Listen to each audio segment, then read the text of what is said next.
Have you ever looked at someone and suddenly realized they've been hiding who they really are? Not just toxic, not just difficult, but quietly dangerous. When evil people know you've seen through them, they don't apologize. They adapt, and that's when the real game begins. They change their reputation. They send off strange energy. They double down on lies, all to keep control, all to make you doubt what you saw with your own eyes. This isn't paranoia, it's pattern recognition, and it's happening more than you think. Stoic philosophy teaches, what you don't control, you observe. What you do control, you master.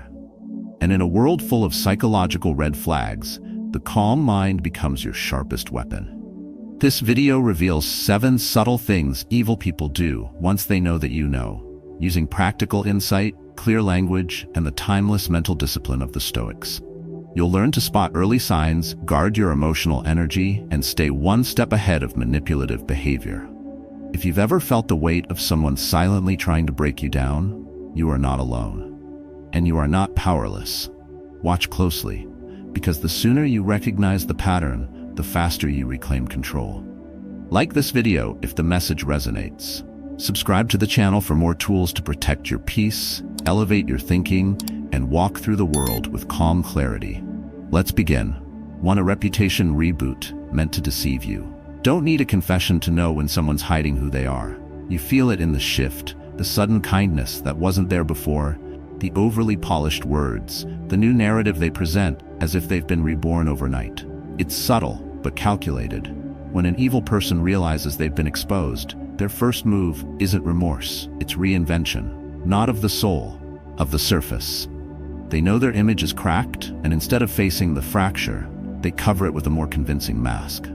That's not transformation, it's manipulation. Evil doesn't always come with raised voices or threats. Sometimes it comes with rebranding. They rewrite history, recast themselves as misunderstood, and construct elaborate stories of pain and victimhood. Stories designed to hijack your empathy and muddy your clarity. It's not just deception, it's a defense strategy. Because when their power is threatened, they don't step back. They step deeper into illusion, hoping you'll question your own instincts. Think of the colleague everyone avoided, passive-aggressive, self-serving, always 2 steps behind in blame but 3 steps ahead in gain. Then one day they hear what people are saying. They notice your silence. They realize you know. So suddenly, they change. Their voice softens. They talk about childhood wounds. They post inspiring quotes online. They volunteer for things they once avoided. And just like that, people start doubting the version of them you warned others about. That's the danger. Reputation management becomes a weapon, not a redemption. It's a deliberate reconstruction of identity meant to disarm suspicion. From a Stoic view, this isn't surprising. Marcus Aurelius wrote, "The soul becomes dyed with the color of its thoughts." But when a person chooses to dye their soul in illusions instead of truth, they become disconnected from reality and from themselves. The Stoic doesn't react to the illusion. He watches it form. He doesn't argue with the performance. He lets it play, knowing that time reveals what words attempt to hide. The mistake people often make is mistaking this sudden shift for growth. It's not. Growth is quiet and consistent. Manipulation is dramatic and urgent. When someone rebrands themselves, the moment they lose control, you're not witnessing healing, you're witnessing calculation. They need you to see them differently because it's the only way to stay in your mental space. Your approval is their access point. If they lose that, they lose leverage. So they don't apologize, they reshape. Here's the trap. Once they retell their story often enough, you might begin to rewrite your own memories. You start wondering if you were too harsh, if you misunderstood, if maybe they really were trying. This is the slow erosion of certainty. It doesn't happen through confrontation, it happens through confusion. The more conflicted you feel, the more likely you are to stay silent. That silence is what they want. But Stoicism cuts through confusion. It doesn't ask if their story is emotionally compelling. It asks if it aligns with what is observable. Epictetus reminded us, it's not what happens that disturbs us, but our opinion about it. So step back. What is happening? A pattern of behavior is being painted over with curated emotion. That's not growth, that's a tactic. So how do you respond? With clarity. You don't confront the story, you stay grounded in the pattern. You don't debate their new narrative, you observe if actions actually align over time. You don't rush to call them out, because evil often wants attention, even negative. Instead, you detach, not to punish, but to protect your perception. Because your perception, when rooted in reality, is your greatest protection against manipulation. And here's what you practice: stillness. When someone rushes to rewrite themselves, don't rush to accept it. Don't fall for urgency disguised as sincerity. Let time test their consistency. Let silence expose their motives. And above all, don't betray your own clarity for the comfort of their illusion. The moment you felt the shift, you weren't wrong. You were awake. Stay that way. 2. The disturbing energy you can't explain. If someone does wrong, the harm is to themselves. But if you respond with anger or fear, you've let their disease infect you. Marcus Aurelius. This quote strips manipulation down to its essence. Evil doesn't always speak, often it vibrates. It lingers in the space between words, seeps into the pauses, and poisons the room before a single sentence is said. What Marcus saw was simple. When your peace is disturbed by another's hidden disorder, and you react, they win. Because your stillness was the threat, and your reaction is the permission they needed to enter. The behavior of malicious people shifts the moment they realize they've been seen. They don't need to lash out or raise their voice. Something subtler takes its place. A cold politeness, a calculated warmth, a sense that everything is rehearsed. What you're experiencing isn't just awkwardness. It's energetic distortion. The natural harmony of the relationship has broken, and what you're left with is a performance. Your nervous system picks it up first. You feel drained after being around them. Your sleep becomes lighter. Your mind replays moments that seem harmless on the surface, but leave behind a residue of tension. Energy, though unseen, is real, and it communicates. When someone's motives shift from connection to control, your body knows it before your mind catches up. The anxiety, the pressure, the confusion, it's the emotional signal that you're no longer interacting with a person, but with an agenda. Stoicism doesn't dismiss this as an emotional overreaction. On the contrary, it sees these moments as opportunities for clear perception. Epictetus said, "We are not disturbed by things, but by the view we take of them." If that's true, then changing how we interpret these vibrations is power. Not denying them, but refusing to let them dictate our emotional state. The common mistake is internalizing the discomfort. You ask, "Is it me?" You start adjusting your tone, overthinking your words, and walking on emotional eggshells. And that's exactly what the manipulative person wants. They want to shift the burden of tension from themselves to you. Because the more unsure you are of yourself, the easier it is for them to reassert control. Picture this. You're in a meeting. A colleague you've recently distanced yourself from walks in. You haven't accused them. You haven't exposed them. You've simply withdrawn. But they know.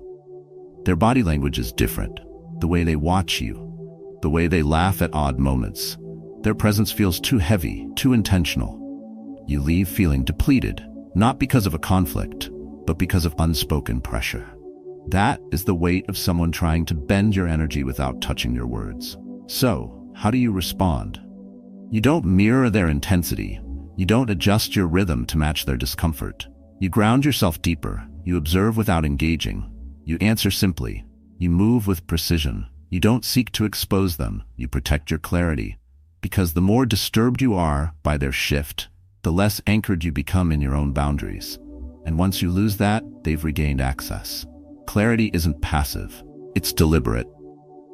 When you sense this kind of psychological shift, pause before you act. Don't label it too soon. Just breathe. Pull your awareness back to yourself. Remind yourself that your peace is not a public object. It doesn't belong to their strategy. Watch how they try to bait you, through silence, through presence, through mood, and let it pass. The Stoic does not react to strange vibrations. He names them for what they are, disturbances not within, but around. The difference between reaction and recognition is discipline. And the goal is not to fix the other. It's to preserve the self. When their energy changes, let your posture remain unchanged. Let your voice stay calm.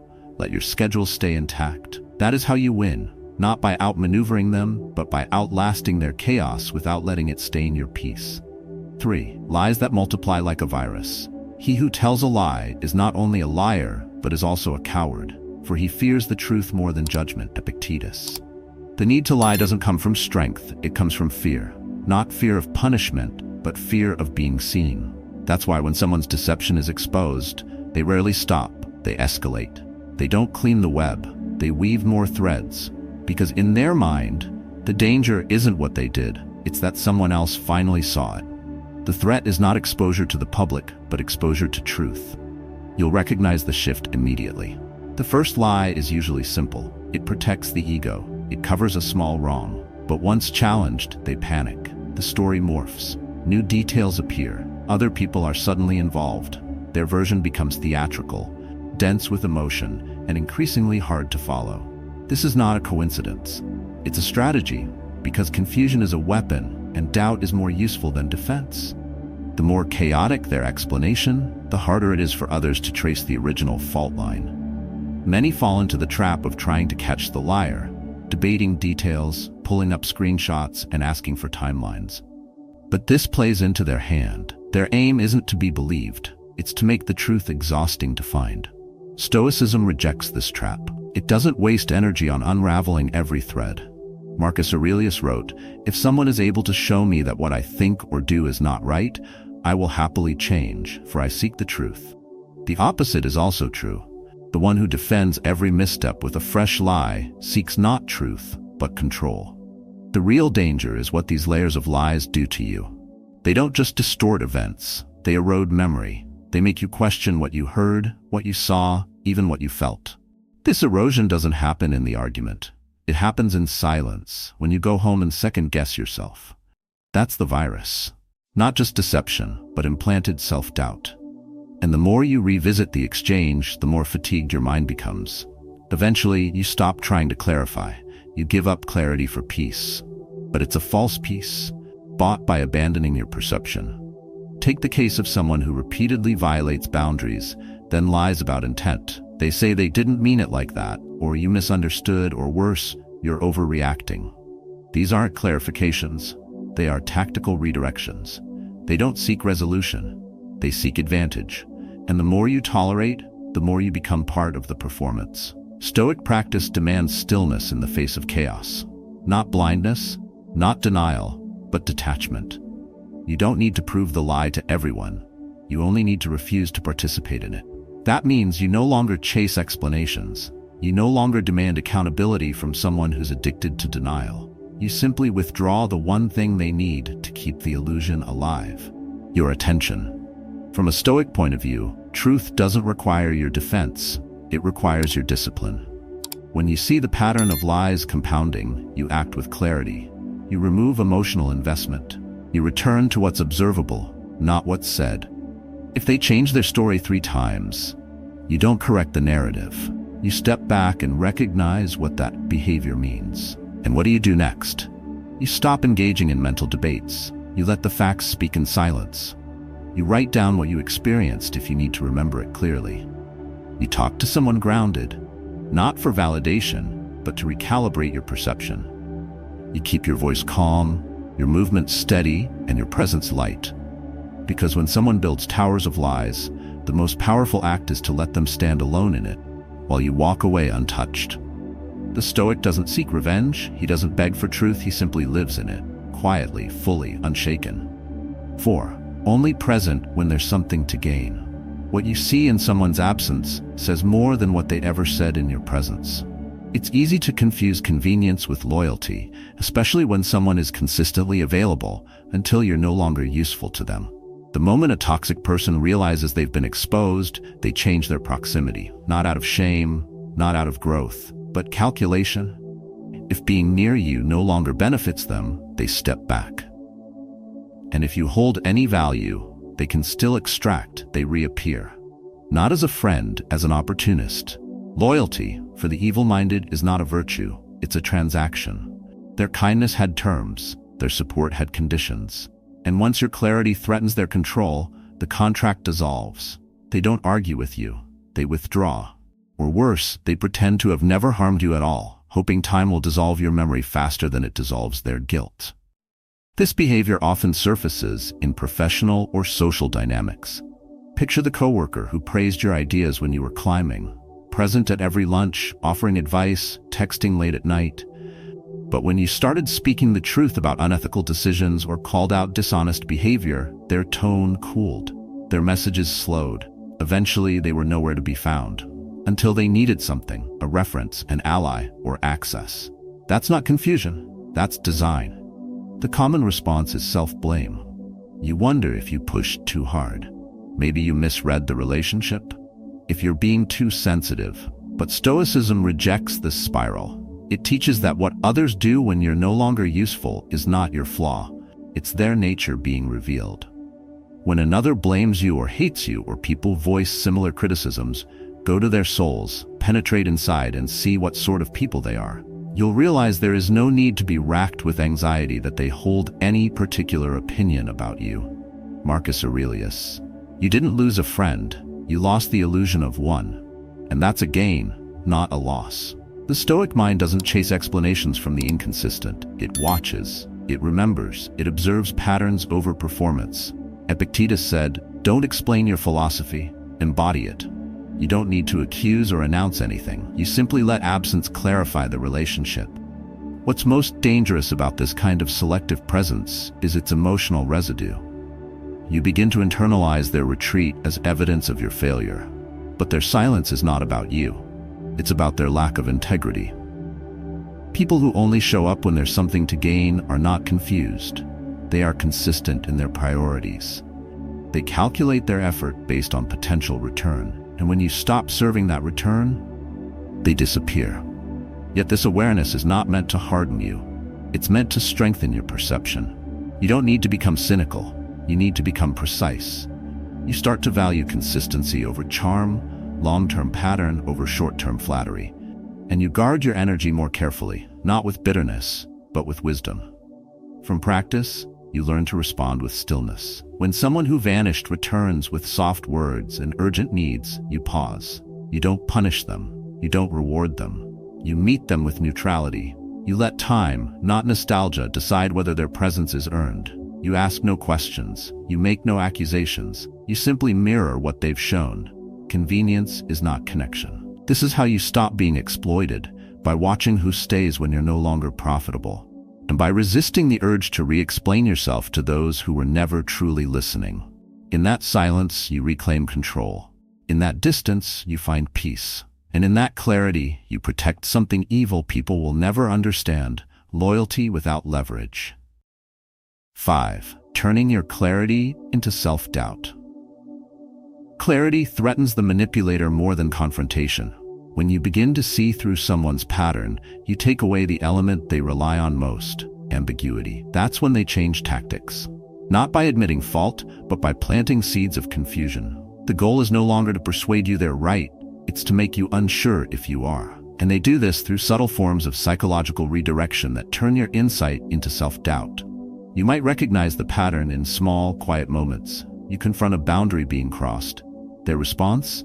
Not anger, not defense, but deflection. They say you're being too sensitive. They claim you misunderstood. They remind you of your flaws or your past mistakes. And suddenly the focus shifts. You were confident in what you saw. Now you're questioning your judgment. The room feels colder. You begin to replay conversations in your head, wondering if your memory is accurate, if you misread intent. This erosion is intentional. It's not meant to solve the issue. It's meant to weaken your footing.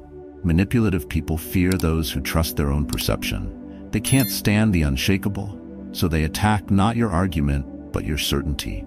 They exploit your ability to self-reflect by weaponizing it against you. What begins as a disagreement becomes an identity crisis. They twist your words, then claim they never said what you heard. They shift timelines, deny tone, blur facts, until you're emotionally exhausted enough to surrender, just to make the discomfort stop. This tactic works best on those who value peace. And ironically, the more emotionally mature you are, the more likely you are to fall into this trap. Because you want to be fair. You double-check your assumptions. You ask yourself if you're overreacting. And while those are healthy habits in honest relationships, with a manipulator, they become openings for control. What they can't dominate directly, they destabilize emotionally. and nothing creates emotional instability faster than chronic self-doubt. Stoicism offers a clear lens here. It reminds us that what matters most is how we respond, not why they act. Marcus Aurelius didn't teach us to seek validation. He taught us to master perception. And that means trusting our experience, even when someone else denies it. It means recognizing when the discomfort we feel isn't ours, but a projection from someone who refuses to take responsibility. Let's ground this in something tangible. Imagine sharing with someone that their repeated sarcasm has made you feel disrespected. Instead of listening, they say, "Wow, I didn't realize you were so sensitive. I was just joking." Now you're stuck. You either accept their framing and invalidate your own boundaries, or you insist on your perspective and risk being labeled defensive. The Stoic response is neither retreat nor aggression. It is clarity. You calmly repeat the boundary. You don't argue about whether they meant it. You focus on how it landed and whether it aligns with your values. And then, without fanfare, you adjust your distance accordingly. The mistake people often make is thinking they need to convince the manipulator of their wrongdoing. But that's not necessary. You don't need agreement to make a decision. You don't need validation to trust what your body and mind are telling you. When someone consistently triggers confusion, you don't decode their language, you observe their pattern. Stoicism isn't about being cold, it's about being firm, still, conscious. If someone's words make you feel unstable and your life was more grounded before they entered, that is data. If you find yourself apologizing more for your reactions than they do for their behavior, that is a signal. You are not here to carry the emotional burden of someone else's denial. So next time you feel the shift, the fog, the emotional static, the internal second-guessing, pause. Anchor yourself back into your experience. Not the version they're offering, but the one that aligns with your values and calm logic. You don't need to fight. You don't need to explain.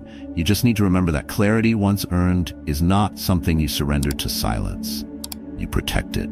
Quietly. Relentlessly. Stoically. 6. Feigning innocence to dodge accountability. Some people don't deny what they did. They deny knowing what they did. That's the tactic. When you confront them, their response isn't rage, it's confusion. Their tone softens, eyes widen, and they ask, "Why didn't you just tell me?" As if your silence is the real offense. But the harm wasn't unclear. The timing wasn't accidental. They knew. What they want now is to retreat into a performance of innocence that makes you look unreasonable for reacting at all. This pattern is as predictable as it is manipulative. When you state your boundary or name the harm, they don't refute the facts. They refute the impact. They paint themselves as unaware, as if it's your responsibility to explain how they should have treated you better.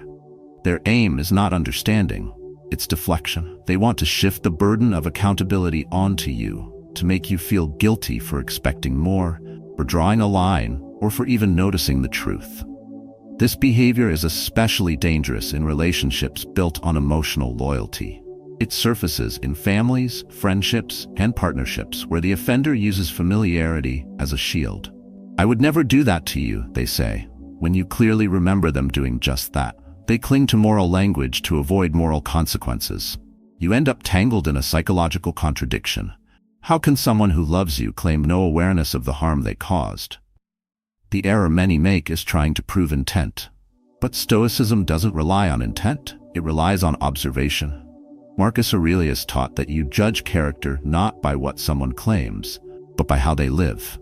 If someone constantly causes harm and then denies awareness of it, what matters isn't their claim of innocence, it's the cycle they maintain. Their confusion isn't real, it's curated, and it's effective only if you accept it as truth. In practical terms, this looks like a pattern. A coworker regularly undercuts your input in meetings. You confront it calmly. They laugh and say, "I didn't even notice. I thought I was supporting you." Now you're stuck. You either continue and risk being labeled oversensitive, or you back off and let the disrespect continue. Stoicism offers a third path. You don't argue their intent. You reinforce the boundary. Regardless of what you meant, that's not how it landed. Let's reset the tone moving forward. No emotion, no explanation, just clarity. What makes this approach powerful is it stops the emotional bait. They want you to defend your discomfort so they can dissect it and dismiss it. But when you speak from observation, not emotion, you remain untouchable. You don't ask them to agree. You don't ask them to change. You simply withdraw your participation in the cycle. And that choice alone breaks the pattern. This form of manipulation thrives when you doubt your right to hold people accountable unless they admit guilt. But Stoicism teaches you never need permission to protect your peace. If someone consistently makes you feel confused, drained, or disrespected, you don't need a confession to create distance. You need only consistency in your response, in your expectations, and in your self-regard. What you practice is calm refusal, not punishment, not coldness, but the quiet rejection of false innocence. You no longer try to pull truth from someone skilled in hiding it. You let them act surprised. You let them act innocent. And you remove yourself from their stage. In that act, you choose dignity over explanation. Clarity isn't loud. It doesn't shout, it sees, it names, it exists. And when someone keeps pretending they didn't know, Stoicism gives you permission to stop explaining. Not because you're cruel, but because you're finally clear. 7. Emotional strings that tighten over time. Control doesn't always come wrapped in threats. Often it's offered in the form of care, concern, and connection. What begins as emotional support slowly transforms into emotional leverage, subtle, invisible, but binding. This is the final move of someone who knows they've been exposed. When direct manipulation no longer works, they shift into dependency building. They use affection to attach, vulnerability to extract, and your past closeness as the rope they pull tighter with each interaction. This form of manipulation thrives in silence. They don't demand that you trust them. They imply that you already do. They remind you of the history you share, the secrets you've told, the moments they stood by you. Their goal isn't to repair what they broke, it's to preserve access. And the easiest way to keep access is to become emotionally indispensable. So they say things like, "No one gets you like I do," or "I'm the only one who never left you." These are not words of love. They are tools of influence, designed to isolate you from independent thought and reduce your emotional autonomy. It often begins after a period of conflict. You pull away, you create distance, and then, as if sensing the break, they return. Not with accountability, but with softness. They remember your birthday. They show up when you're vulnerable. They offer to help, but always with an emotional cost. The more you let them in, the more you feel like you owe them something. And if you try to detach again, guilt kicks in. This cycle is not an accident, it's maintenance. Stoicism teaches that dependency on unstable sources is the foundation of suffering. When your peace relies on someone else's mood, presence, or approval, you become hostage to inconsistency. The manipulator understands this, even if they don't name it. They work to keep you in a state of emotional imbalance, where clarity feels cruel and boundaries feel like betrayal. That's how they reverse the narrative. So when you finally leave, you look like the one who abandoned them. But detachment is not abandonment. It's clarity. In a Stoic frame, emotional detachment isn't coldness, it's protection. It's refusing to place your sense of stability into the hands that once used it against you. You don't hate them, you don't blame them endlessly. You simply stop giving them access to the part of you that can be manipulated. This shift isn't loud. It doesn't require an announcement. It starts in moments. You stop replying right away. You say no without explaining. You don't argue when they test your silence. You let the discomfort land. If they try to guilt you, you don't engage. You recognize that their affection is not unconditional. It is transactional, dressed in intimacy. Picture a situation where someone keeps reappearing in your life whenever you grow stronger. When you succeed, they show up to support, but also to remind you who was always there. When you're low, they're quick to offer help, but later use it as evidence of your dependence. The solution is not to match their game. It's to exit the arena entirely. You ground yourself in who you are without them. You protect your emotional energy like currency, and you stop making emotional payments to those who charge a hidden fee. What makes this difficult is the illusion of love. But love that threatens to leave when you assert yourself is not love. It's possession. And you were never meant to be owned. Stoicism restores the inner boundary. Your value doesn't decrease when someone can't reach you emotionally. It strengthens. And as you stop reacting, stop explaining, and start observing, you reclaim not just your time, but your mind. The most powerful response to emotional manipulation isn't confrontation. It's calm independence. When someone tries to hook you with guilt, respond with grounded presence. When they try to lure you with affection, let time test the sincerity. And when they tighten the strings, remember, you are not a puppet. You are a person. The moment you stop dancing is the moment the strings go slack. And in that stillness, you find your freedom. Evil is rarely loud. It does not always show its face through anger, shouting, or threats. Most often it works in silence through confusion, guilt, charm, and calculated absence. What you've seen in this video is not just behaviors, they are patterns, signs, warnings. And when you learn to recognize them early, you protect something far more valuable than your time. You protect your energy, your clarity, and your peace of mind. We've uncovered how evil people react once they know you've seen through them. They rebuild their image to manipulate perception. They emit disturbing energy to destabilize your intuition. They multiply lies to bury the truth. They disappear when there's nothing left to gain. They twist your clarity into self-doubt. They act innocent to escape consequences.